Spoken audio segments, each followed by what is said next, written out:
Thursday morning. Oh, not until Thursday. Reginald was saying that I would call Mark, who would introduce me. Which Okay, either way. But, yeah. Good evening and welcome. We're short 2 board members tonight, but we have a quorum, so I will call the meeting to order. We have 2 cards for public comment. Anita Quinones is first. Ms. Quinones, if you'll come, this microphone should be working.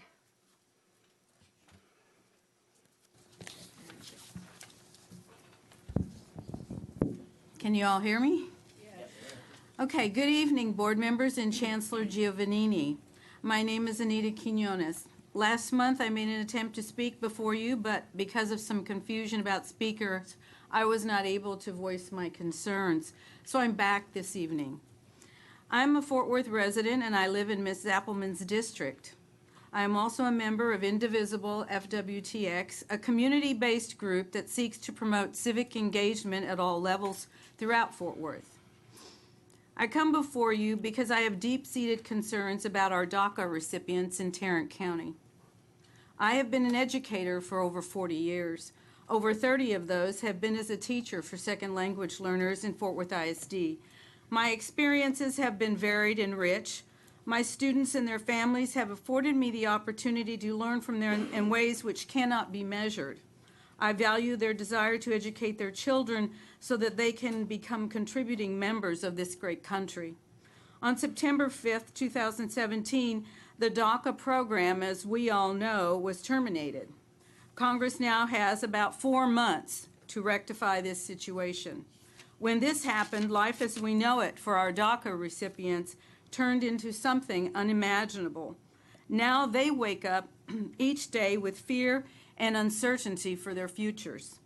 Almost immediately, chancellors and presidents of local colleges and universities took a stand and informed their DACA students that they were supportive of them by making public statements.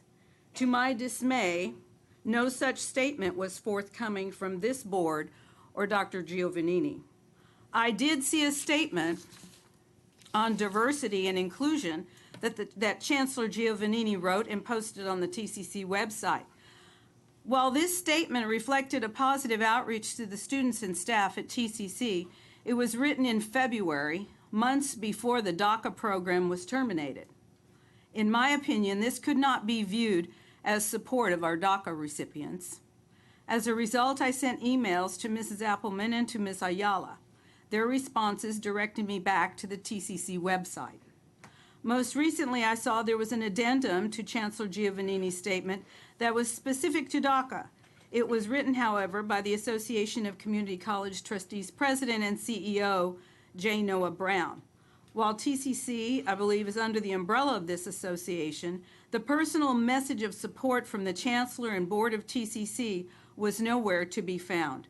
It is obvious to me that many of your students did not feel TCC's support. Evidence of that was the protest that was held on the South Campus by DACA students. Shortly after the protest, the president of the South Campus, Dr. Jordan, I believe, did bring in those students to hear their concerns, and I applaud this action. However, that protest might not have occurred if the students felt the unwavering support of TCC.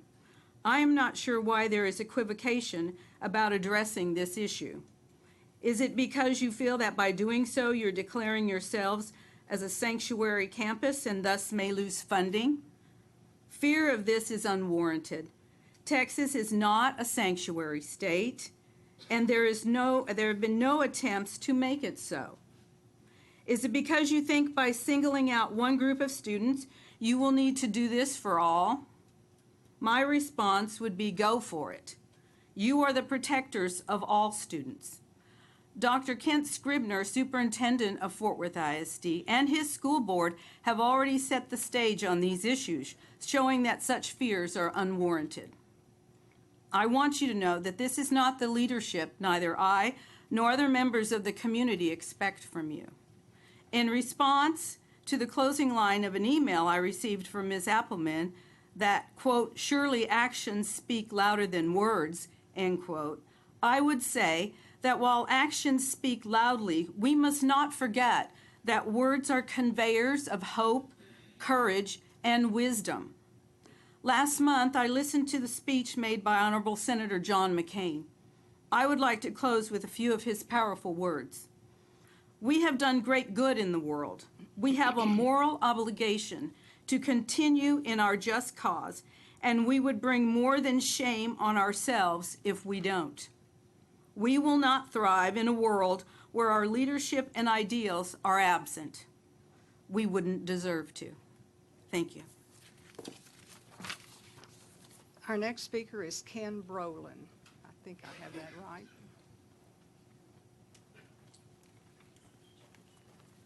Hi, all.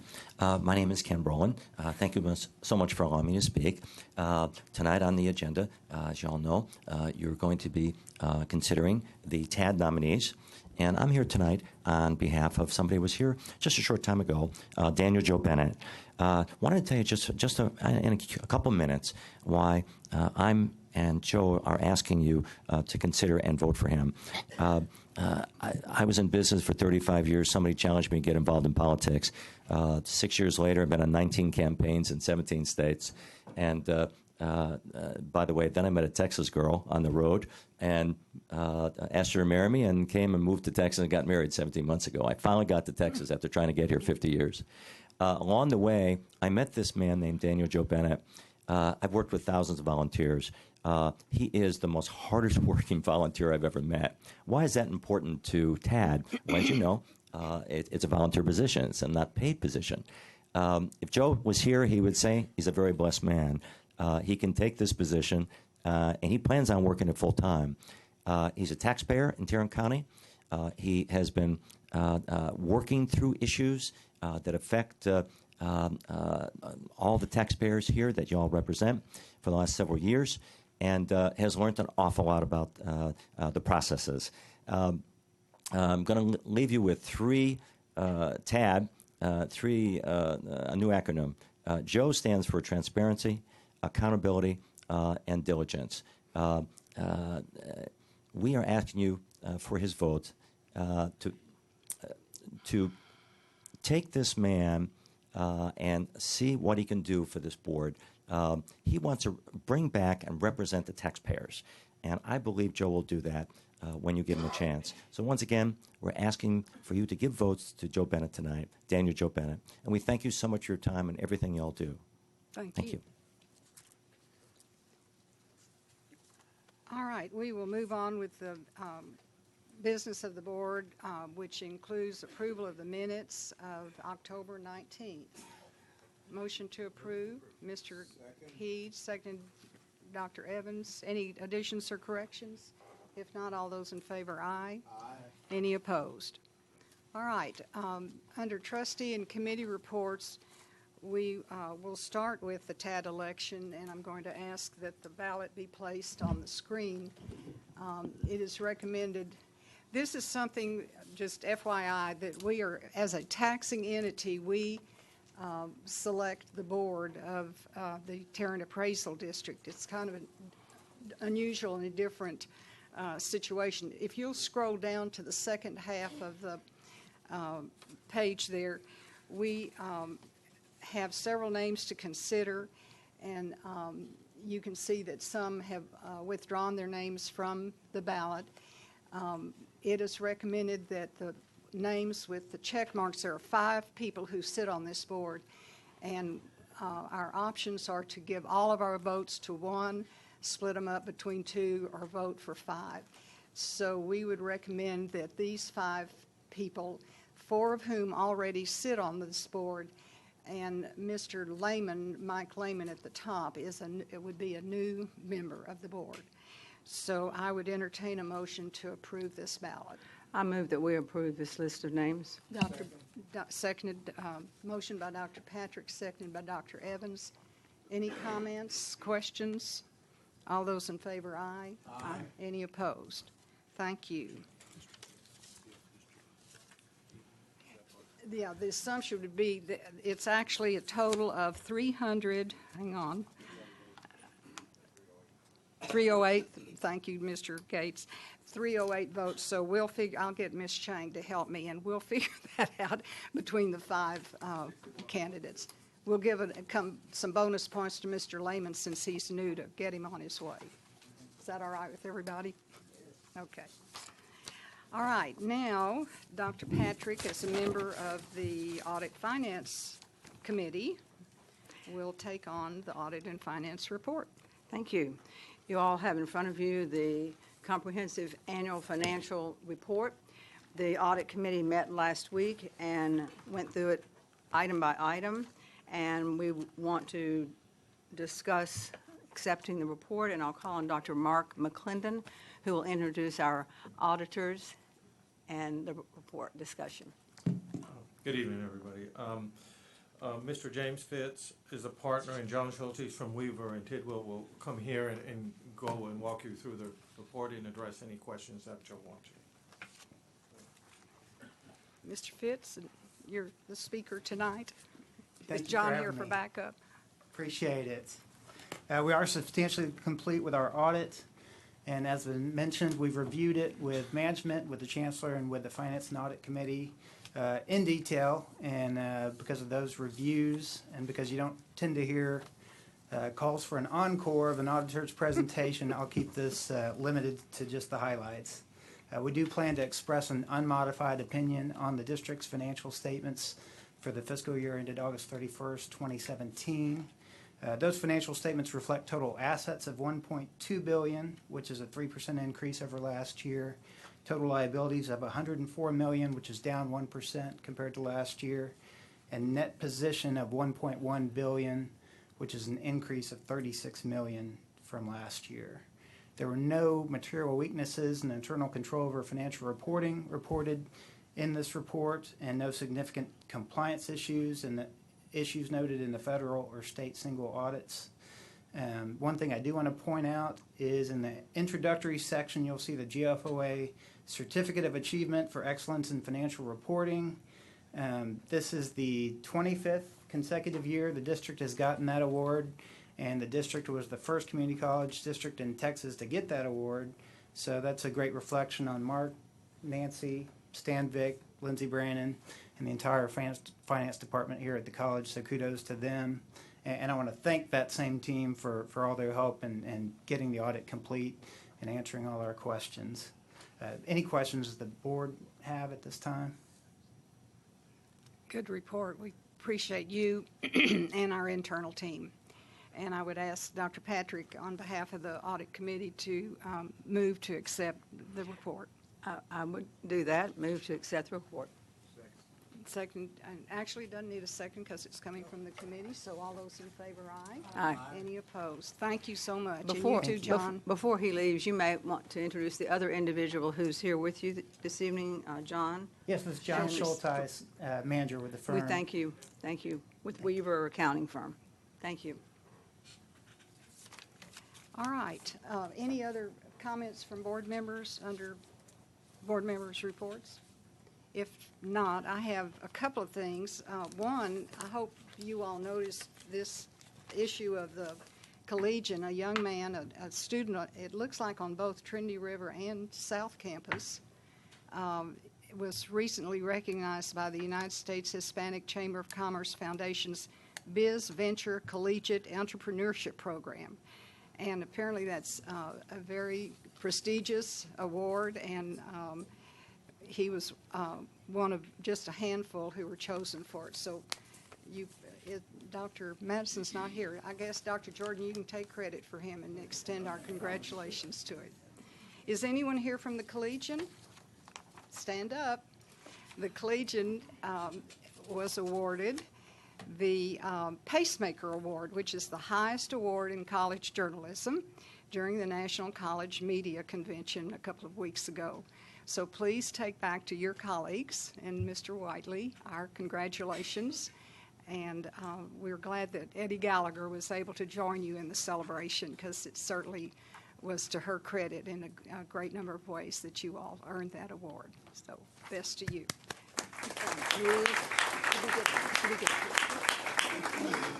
Sure. I don't know if we have a photographer here tonight. We do not. Where's Glenn when we need him? Oh, you got a picture. Do you want to do that? Why don't you come up and take credit? Come on up and just go stand behind them. Michael, you want to come stand with us and we'll kind of compress the group. Were you there? I was there, yeah. Oh, Chris said, did you hear a shout from Dallas?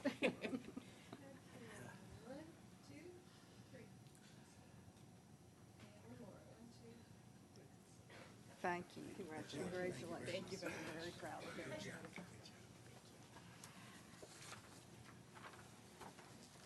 If you're wondering why the police presence, we're not in trouble. We're here to celebrate something. Come on, you guys, come on in. And one girl. On October 21, members of our police department bike unit participated in the Highland Village 10th Annual Fallen Officers Police Bike Race. There were several other police departments that sent teams, but our group bested them and came in second. They're raising money for the Fallen Officers Fund of Texas. And Angela Robinson, our in-house counsel, under whom the police department falls, insists that she be the one to introduce them because she's very, very proud of them. We don't blame her a bit. And actually, I'm going to let Lieutenant Bowen introduce the bike patrol, and then I would ask if we could take a photograph, since Mary Jo Malloy will beat me if I don't send back a photograph. Ms. Appleman, Chancellor, members of the board, we really appreciate the opportunity to be here, and thank you, Dr. Robinson, for giving us the opportunity to be recognized. I want to introduce you to the officers. We got Officer Tran, we got Officer Jackson, Lieutenant Clark, and the fastest female officer in North Texas, Katie Sebastian. Go, Peggy.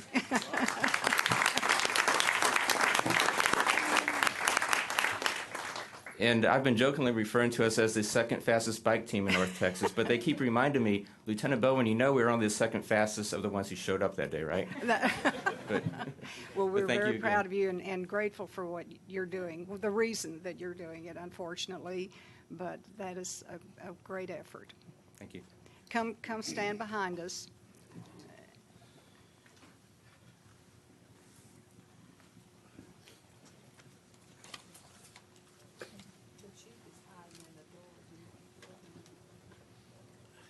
That's a great picture, y'all.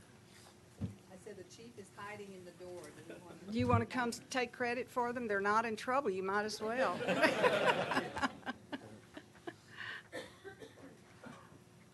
Y'all know Chief Williams keeps these people in shape, right? In order. Or y'all keep him in shape, I'm not sure. Okay, 1, 2, 3.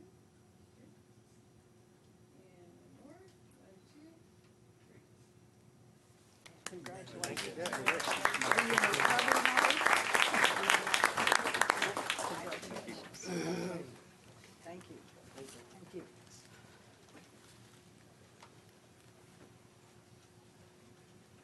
Okay, now for your listening pleasure. This is personal. Tarrant County College district campuses have, to say the least, diverse student bodies. Every color, every creed, every religious belief, culture, nationality, gender preference. We also have the same diversity in faculty and staff, and we value each and every one. I want to take a moment to acknowledge the many efforts of our faculty, staff, and trustees over the past several months to demonstrate our concerns regarding the issues we face in this community and in this country. If you'll show the first slide, please. On our webpage is a message from the Chancellor, and as was pointed out earlier, it speaks to all of our students. Also, on that same page, just above this message, is the message that was mentioned from our parent organization, the Association of Community College Trustees. Please note that in this message, if you can scroll down, the students or the reader, anyone who reads this, is given a very long, comprehensive list of resources within the district. Additionally, every student received a message, an email message with the same information. And that's in the category of actions speak louder than words. Additionally, every campus sponsored, if you'll go to the next slide, often with community partners, events that specifically included components of the DACA concerns, as well as what we spoke to on the ACCT and the Chancellor's message.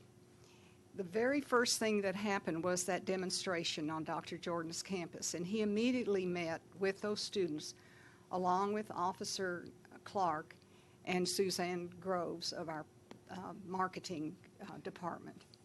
Then all of these programs and events were held, and you can see every campus had something that dealt with diversity, inclusion, a recognition of all of our district family.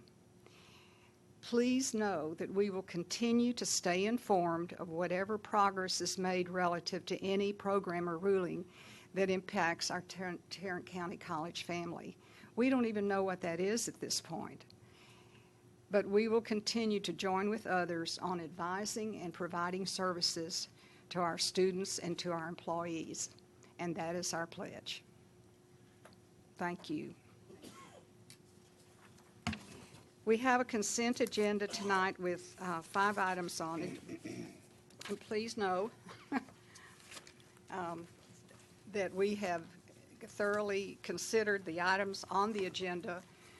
In the Governance Committee meeting, we met and discussed each one. Staff was present to answer our questions. So when we consider a consent agenda, it's one that we are familiar with. And I would ask for a motion to approve the consent agenda. Mr. Heed? Is there a second?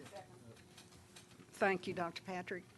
Any questions or further comments on the consent agenda? All those in favor, aye. Aye. Any opposed? Thank you.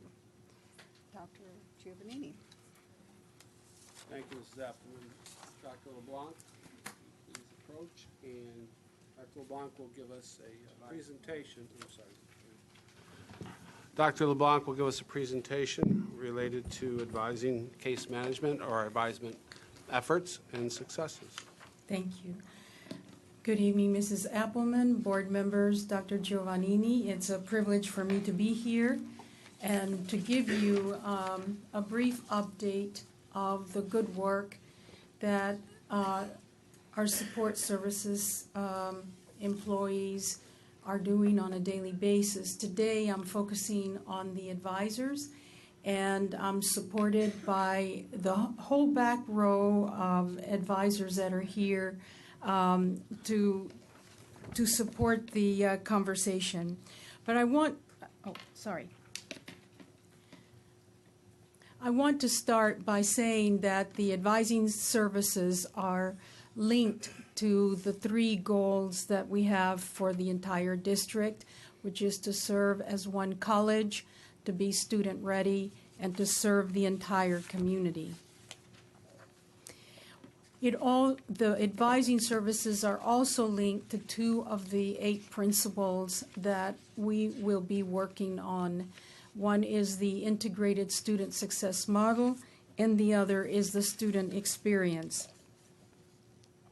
Just to give you a brief overview, when we talk about the advising program, we're looking at advising case management model, advising by appointment, mandatory advisor training, and then I'll speak a little bit about the survey of entering student engagement, and thanks to you, the reduction of advisor to student ratio. So I share all this because there was a time when we had no advisors, right? So we've come a long way. And just to give you an overview of the things that we are doing, we have the academic advisors. Those are individuals with a bachelor degree and at minimum of 2 years experience advising. And they do quite a bit of work. If you will look at the list, we have academic advisement, career and transfer information. They guide students in identifying career goals, etc. We also have counselors on every campus, and they are actually professional licensed counselors that are there to serve the students over and beyond helping them with their degree plans. We have students with all kinds of challenges in their lives, and the counselors are there to support them. We also have success coaches that are the initial ambassadors, if you will, when the students come to our campuses, and they help the students with their applications, they help the students with financial aid, paperwork, and prepare for the assessment testing. We also introduced a few years ago an advising case management model, which is quite ambitious on our part, but it'll give you a snapshot picture of some of the good work that the advisors are doing. All first-time in college students must see an advisor twice each semester until they pass all parts of the Texas Success Initiative assessment. They choose a major, complete 30 hours toward their degree, and maintain a 2.0 grade point average, which is passing. So you might ask yourselves, well, how do you get the students to come and see the advisors at least twice a semester? We put a hold on their ability to register until they've completed all of that. Sometimes you have to be a little more intrusive with them.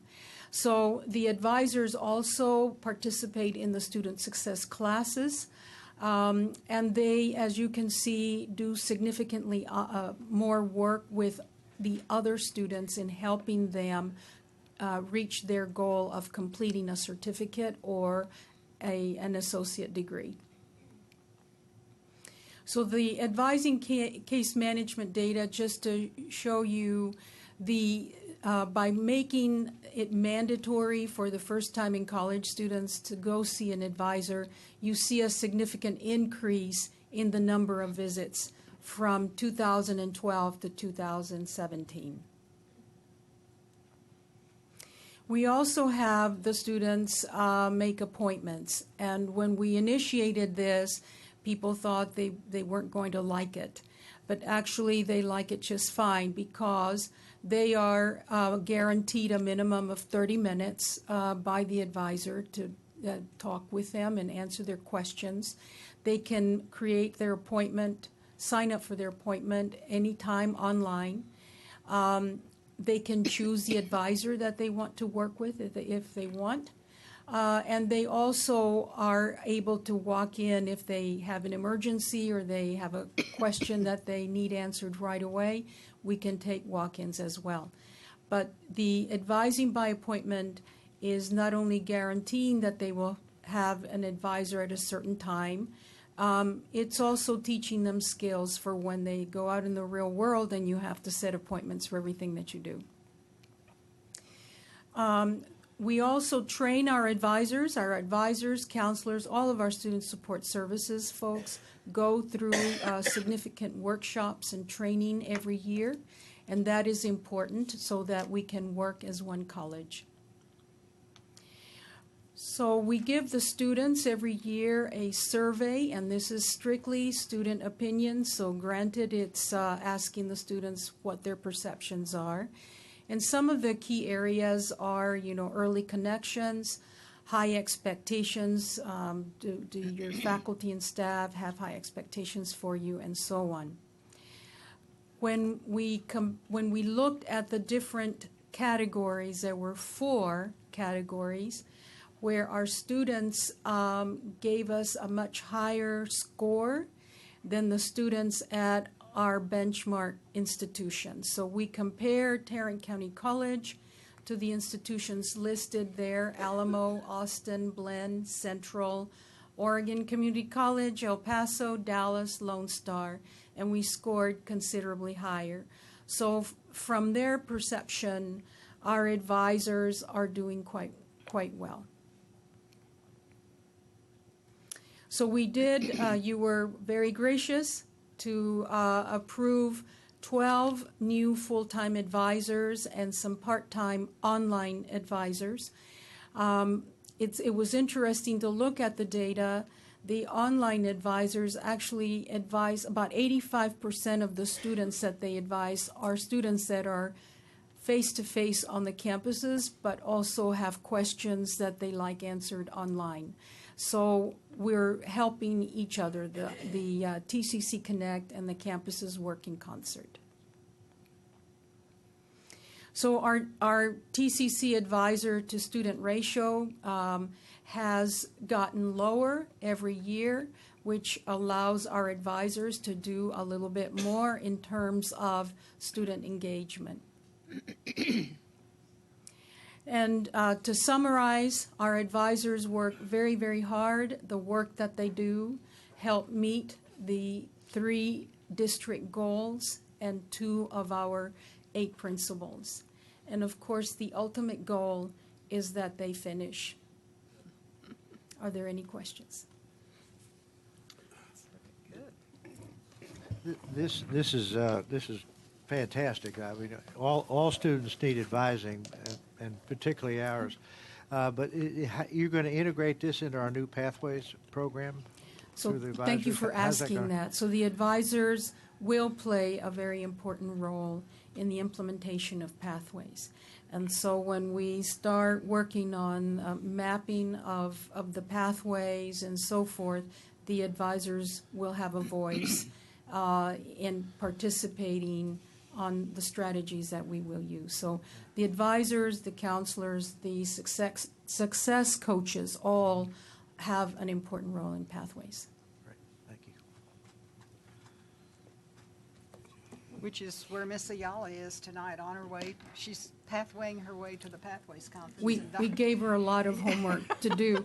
So all of our student support services folks, or several of them, are here. Can I impose on them to stand? Absolutely. And please thank them for their efforts. Yes.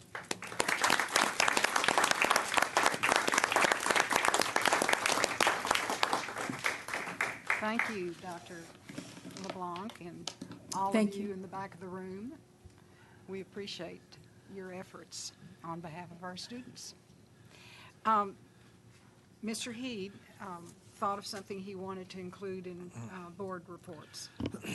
Yes, I attended the Foundation Scholarship Banquet last Thursday night, and it was just an incredible event, very, very moving.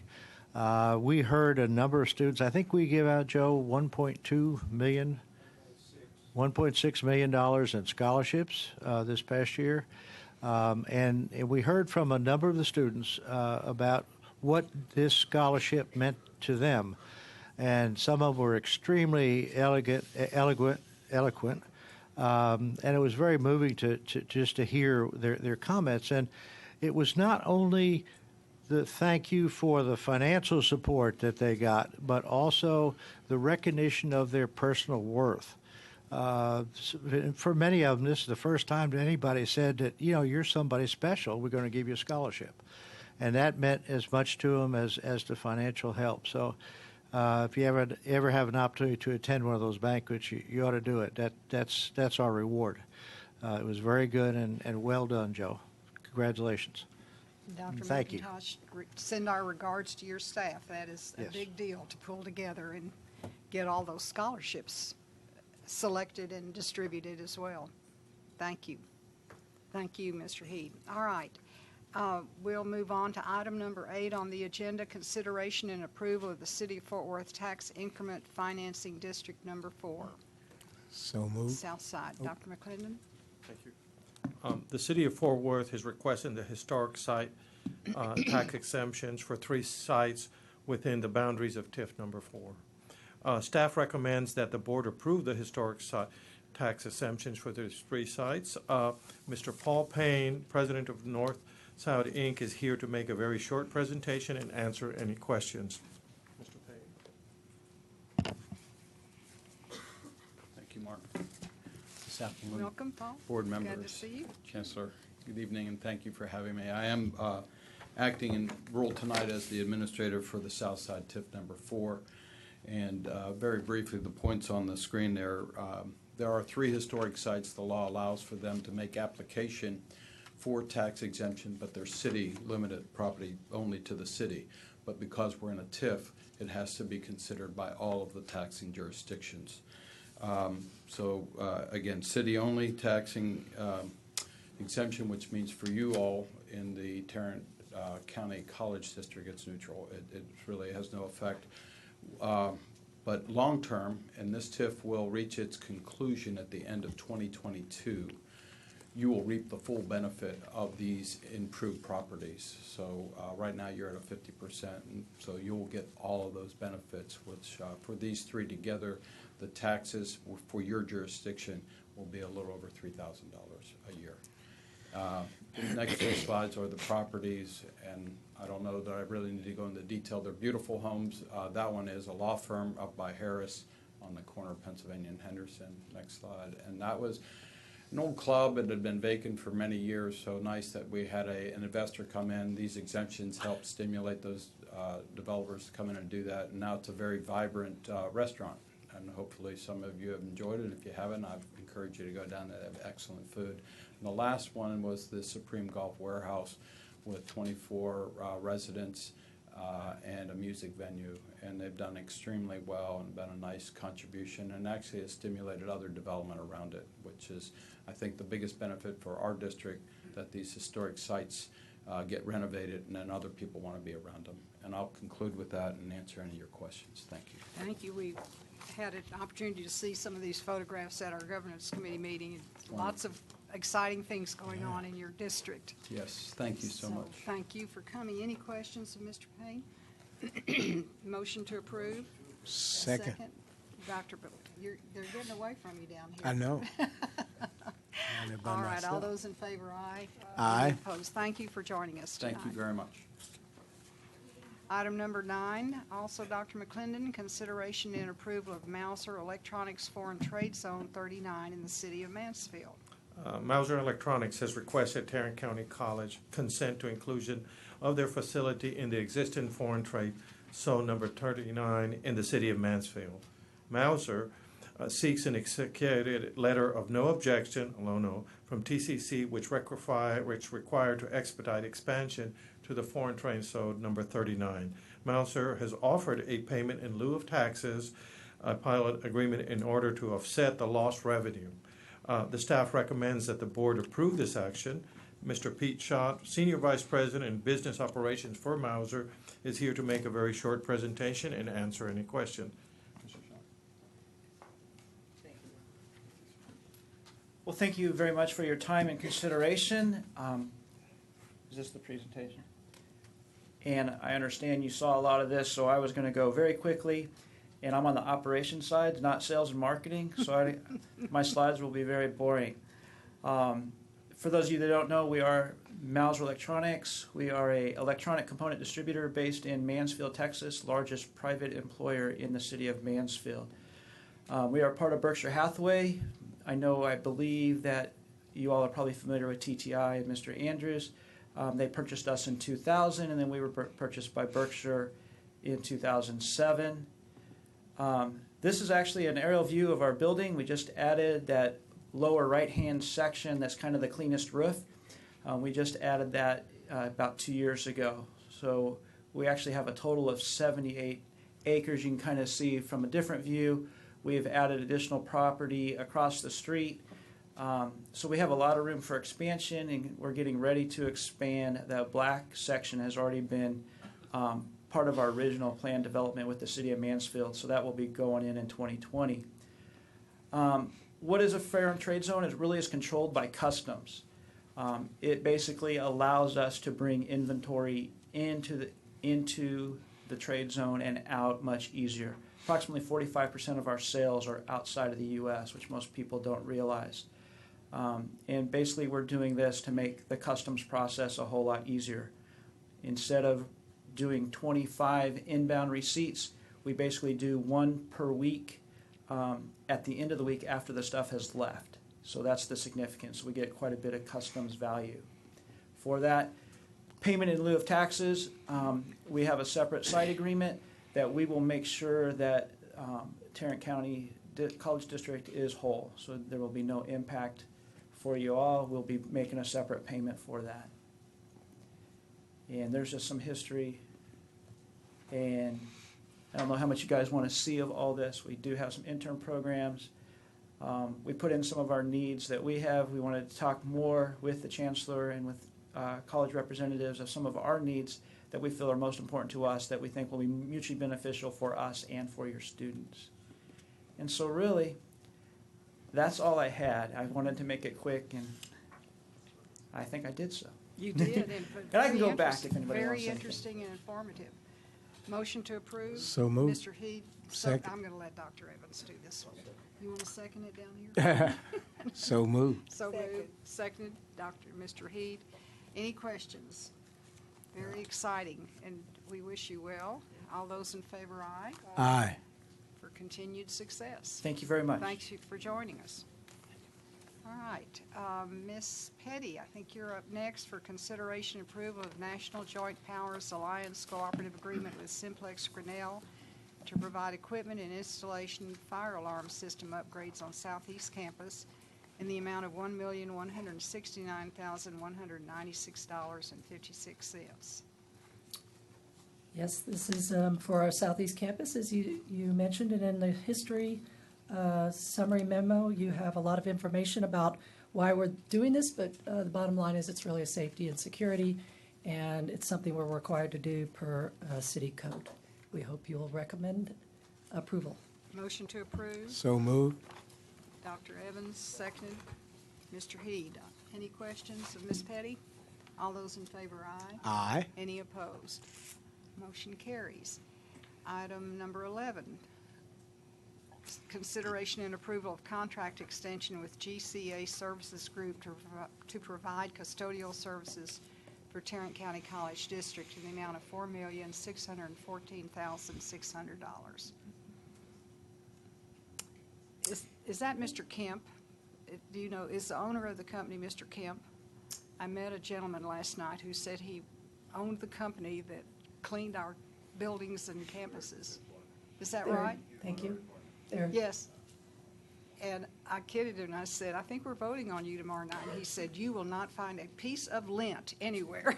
They've actually been an excellent partner with us, and we are 30% MWBE due to their participation. So good.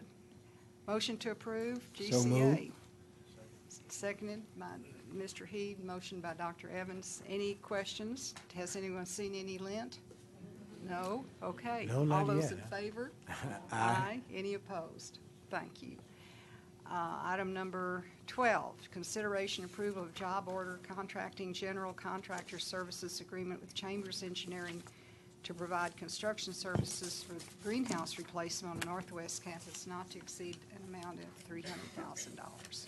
and as I mentioned in the governance meeting, we did get the contract in, and the amount is $293,629.82, which is less than the $300,000 not to exceed. So You did. wanted to remind you of that. Motion to approve. So moved. Dr. Patrick, seconded by Dr. Evans. Sure. Any questions, comments? All those in favor, aye. Aye. Any opposed? Motion carries.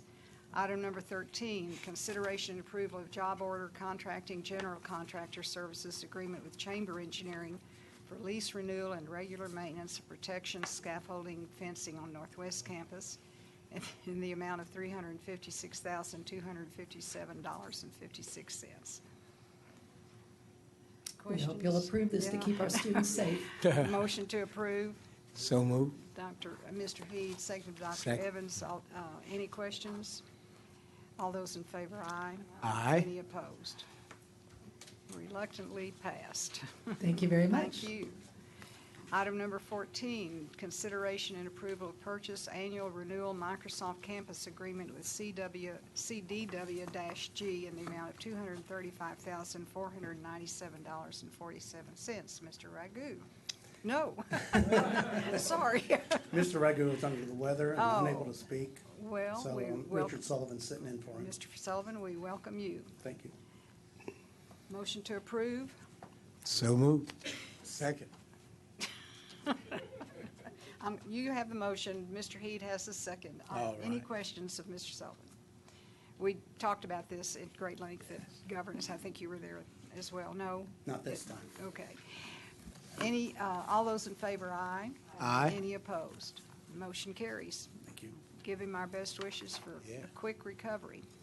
Okay, Dr. McClendon, you're up. Ready? Okay, this is the financials for the month of October 2017. This report covers 2 months, our fiscal year. We reviewed expenses that are greater than 25% and some of the comments. So we wanted to just highlight if you looked at the credit tuition and the community industry tuition, the reason that you're seeing such a large amount is because we've already had the fall and we've also have early for the spring. So that's why it's if you look at it, that's the number. If we look at our total income, it's 15.9%. So that is we're satisfied with that. When we go to the expenses, if we look at total expenses, as mentioned, we have prepaids and encumbrances. Our total expenses are 18.4 versus 16.7. So with those two inclusions, we think they're reasonable and on target. So now we want to go to our investments. Okay, we have a decrease. The first 3 months, we typically don't get as money from the appropriations, the state appropriations, and also from our tax. So we start consuming our cash. So that's why we've decreased $10.6 million. If you look at our total U.S. Securities, there's just a market adjustment about $200K. So our beginning balance is $265.7 million. We have a decrease of 10.8. We have an ending balance of 254.9. We have a yield of 1.28. Our spread is 0.24. And this time our WAM, because we are consuming more of the short term, it's actually going up, so it's 397. Any questions? Questions, comments? Thank you. Do you want to speak to any of your? Yeah, nothing in particular, Ms. Appleman. I just do want to share with the board, as I think you're aware, much of the activity is beginning around messaging, both internally and externally, related to the college's value, what we mean to this community, the return on investment, and how valuable the college is as it relates to the operations of the entire county. I will say it's creating awareness. It's a beginning, and well received, and in some cases surprising people as to the value that we actually do provide and what we do, how big we are, and the reach that we have, and the depth and the extent of programs and services. So that effort will continue for the coming months. Thank you. Thanks to you. That's it? Thank you. That's it. All you have to do is look at his schedule from early morning till late at night, and we appreciate those efforts. I think it is a way of reminding the community of our value. Ms. Robinson, I should have asked you before, do we have so we will not go into closed session? No. I know y'all are going to hate this. It's 6:49 and we are adjourned. And we may not meet in December.